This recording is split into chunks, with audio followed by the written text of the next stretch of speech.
Boldy James, Griselda, J Versace, new 23-minute album, dropped last night.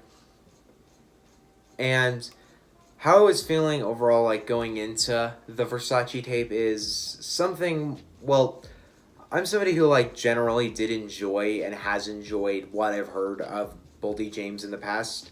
I've only heard his main albums, those being I heard my first chemistry set with the Alchemist, which I quite enjoyed. I thought it had a lot of diversity, had a lot of really great tracks in it, had a lot of energy from Boldy. It was a great debut album, while and he didn't really get to make another album until he decided to go back with Alchemist with The Price of Tea in China earlier this year, which honestly is one of the best albums I've heard all year. Great beats, great themes. Some of my favorite tracks of the year, like Snort and Scraping the Bowl. There are a lot of great tracks off of The Price of Tea in China. But with the Versace tape, I was very interested by this, and I think it's for a couple reasons. Number one, I have to, if you don't know who Jay Versace is, just look up Jay Versace Vines, because this guy was a Viner, and then now he's a producer on Griselda Records, which is surprising, but okay.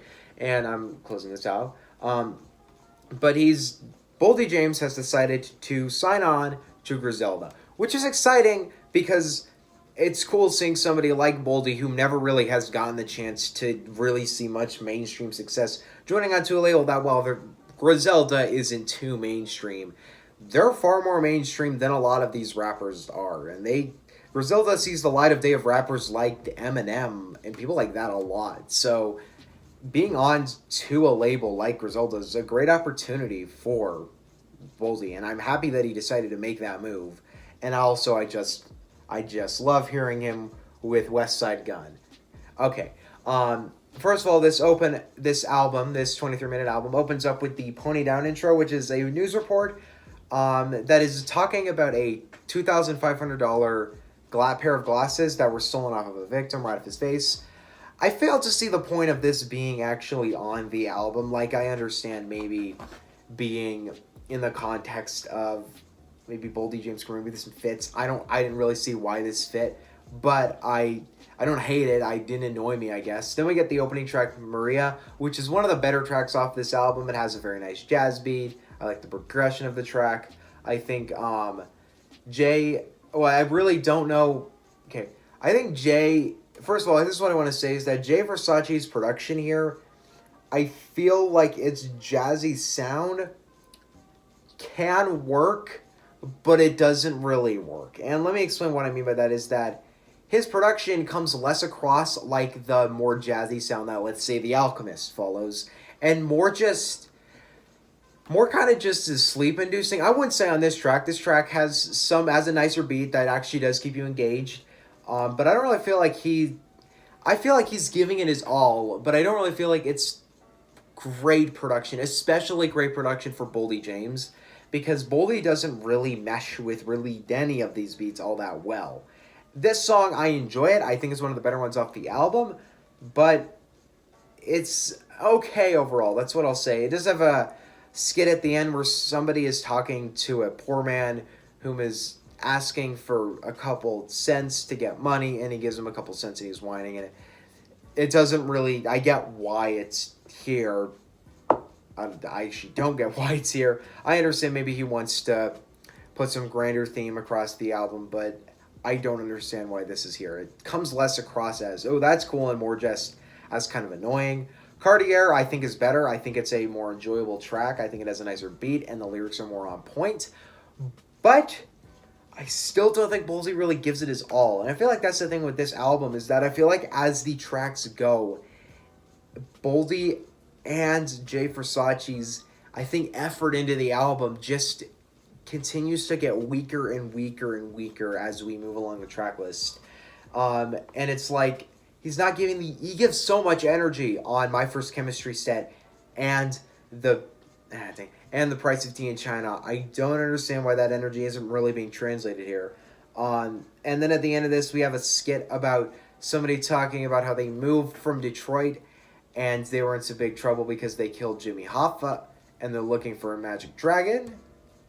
Not sure if this is supposed to be like Frank Sheeran talking. it doesn't really, I don't know why this was chosen to be on here, but it's there, I guess. Then we have Brick and Vale XL, which is okay. It's kind of short, it's kind of brief, but I actually forgot about a track. I forgot about New Wave because I can't really talk about it. Just really short, really useless, didn't really do anything for me, and neither does Brick Van XL, but there is more energy on Brick, I'll say that. Now I'm scrolling down the track list, sorry. Now we have Long Live Julio, which, I don't know, it's kind of a lot more tone deaf than everything else that comes off of it, and it opens with a kind of strange Eazy-E tie, and I don't know why that was chosen to happen. I think maybe Boldy's a big Eazy-E fan. I don't know, but he just references a couple lines off of Boys in the Hood, and then just says "Rest in peace, Eric Wright." I don't know why that was chosen to be there. I highly doubt that was actually intentional. It would make a lot of sense if Boldy was in the studio and he just said those in the opening, but I don't know exactly why he chose to do that. But it's not terrible. It's just kind of a strange decision. But generally speaking, it's kind of one of the more tone deaf songs on this album, one of the more boring ones. And Monte Cristo is the only track on this album I felt like I could call kind of bad. Like, it's not terrible, but it's not good. It has a pretty annoying sample that runs across the back. The vocals aren't really that great. The delivery isn't really that on point. It's something that can be a lot better. Cardinal is it's a lot better. It's a lot more atmospheric, and it has a lot more nice sound to it, but it's more Jay Versace making this more enjoyable because, my God, Boldy gets more bored, and I feel like he just doesn't want to be making this, which sucks because I want him to be wanting to be on Griselda. But Bentega is the next track. Better beat, but wow, Boldy's about to fall. Boldy, sounds like he's about to fall asleep on some of these tracks. I don't know why he's not giving it his all, and the beat just goes on for way too long. It's just not an interesting track. Then we end with the track Roxycontin, which is a nice ending and is the best track to come off of the album. Unfortunately, the part of this track I actually remember and actually enjoyed was the West Side Gun verse. I'm going to love West Side Gun's little ad-libs across every song he's ever done. I just enjoy them. But